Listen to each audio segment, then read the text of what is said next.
From the start, a creature's size is limited by the size of its egg. If a chicken were as big as a sauropod, it would lay an egg the size of a Volkswagen. Yet sauropods laid eggs about the size of a soccer ball. Sauropod eggs are about the size of this football. So how big a baby can you get in that? Imagine this chap here, fold his tail round, curl his neck round to the size. You could just about get him into an egg this size. The eggshell itself limited size. Too big, and the egg might collapse under its own weight. Too thick, and the baby might not escape.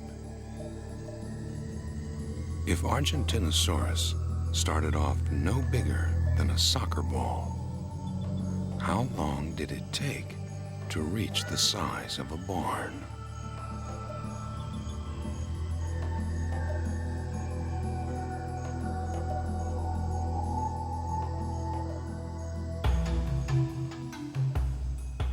McNeil Alexander believes that by age 5, a supergiant would have been no bigger than a German Shepherd. By 15, no bigger than a horse. Argentinosaurus, he says, didn't mature until age 50 or so. Bob Bacher disagrees. This is a baby super sauropod. 3 months old, weighed 300 pounds. Now he had to grow up from this size to this. 15 years old, full adult size, 80 tons. Maximum growth spurt, 1 ton a month. We know they grew that fast because if you cut these bones and look at them under the microscope, they have an open, fast growth texture. What isn't disputed is why sauropods got so big.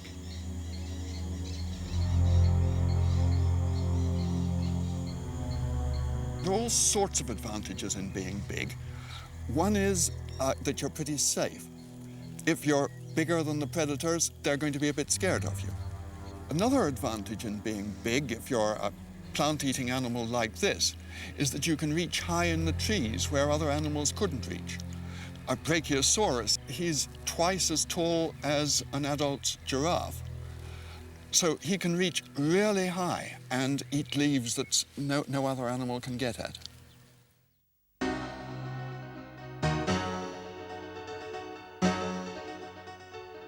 No other animal could put away food like a sauropod.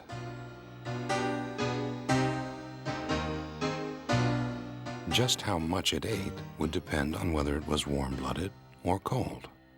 If this animal was cold-blooded, it's going to have to eat about half a ton of food a day. If he was warm-blooded, metabolism going ever so much faster, it's going to have to eat 5 or 10 tons a day. Now, think of that little head chomping away, 5 or 10 tons of food going in. The food's just going to have to go down that gullet at a fantastic rate. I don't think it's possible. Now this is the head of a giant sauropod. This is an intake hose for vegetation. No chewing, just breaking it off, swallowing it 22, 24 hours a day. And this is built like a 80,000-pound bird intake hose, a hot-blooded hose. I think of sauropod dinosaurs as very much the equivalent of the big herbivores of the present time. Elephants and giraffes and so on. Moving around usually quite slowly, nothing to be afraid of because they're so big, spending most of their time eating. Quite a dull life, really. If you were a sauropod, particularly if you were a parent or a newborn, your life would be exciting and light-footed because sauropods weren't big, clunky, solid critters. From the chest right up to the tip of their head, they were full of air. Their whole front end was like a giant turkey neck, very quick-moving and light. And the hind legs had more strength per pound than any living hippo or rhino or elephant. So don't think of a sauropod as an oversized elephant. Think of it as a tremendous turkey. Elephant or turkey, sauropods had a neck like a giraffe, only longer, and a long way for blood to travel. The neck of Argentinosaurus was 12 feet in length, 2 to 3 times longer than a giraffe's. So how did its heart pump blood to such a distant brain? Some experts believe sauropods evolved smaller brains or bigger hearts. The pressure involved is twice the pressure needed to drive blood around a giraffe. I'd be tempted to say that these animals simply couldn't have pumped blood around with normal sorts of hearts. If I hadn't seen a giraffe, I'd tell you that giraffes were physiologically impossible.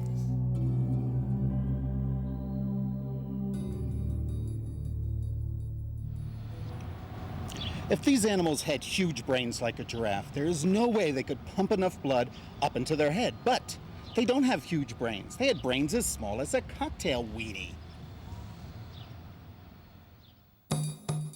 Pea-brained or big-hearted, Argentinosaurus can at least lay claim to one indisputable title. It's the largest dinosaur ever found.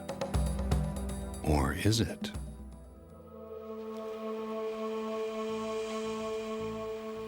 Somewhere under the landscape of Garden Park, Colorado, may lie a set of record-breaking bones.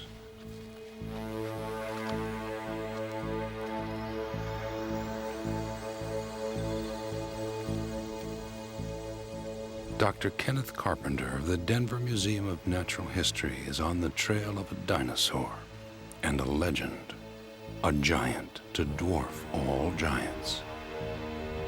In 1878, paleontologist Edward Drinker Cope discovered a bone 3 to 4 feet long and 143 million years old in the sediments of Garden Park near Colorado Springs.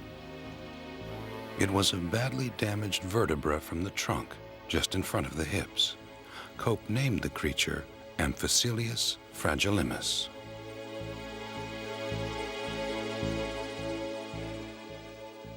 This one bone, if it had been complete, would have been over 8.5 feet tall.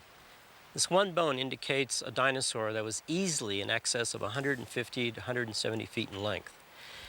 It probably weighed in excess of 100 tons, and it was certainly the largest dinosaur that we yet know, larger than Ultrasaurus or Seismosaurus.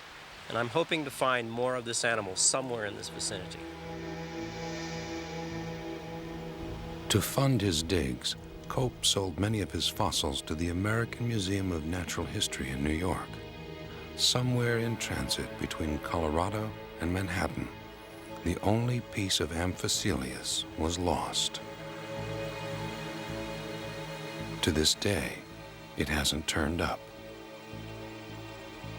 The Earthshaker Amphicelius survives only in the imagination.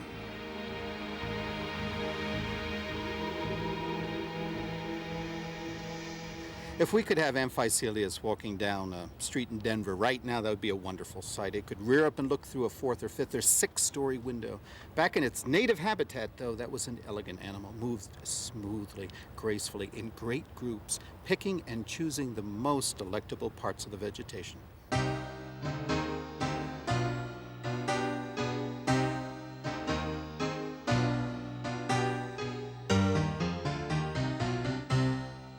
If wandering out here I were to find, finally, more of the Amphicelius, I don't know.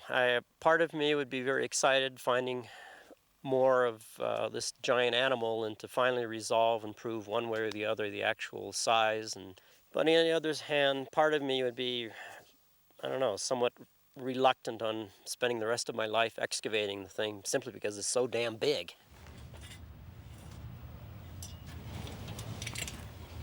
Wow, even I'm amazed. That's the most magnificent animal that has ever lived.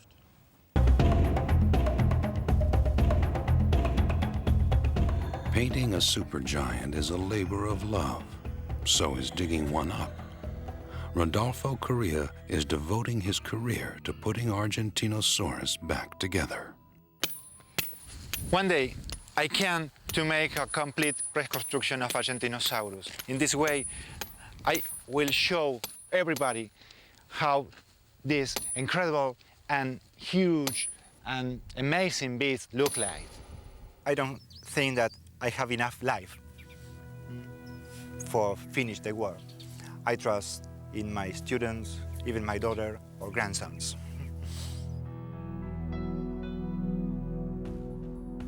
Amphicelius may yet turn up, or perhaps it never lived at all. Perhaps bigger specimens may yet emerge from the twilight of the Cretaceous. If they could walk our streets, they would find them overcrowded.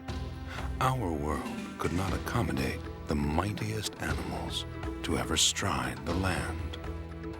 The Earthshakers.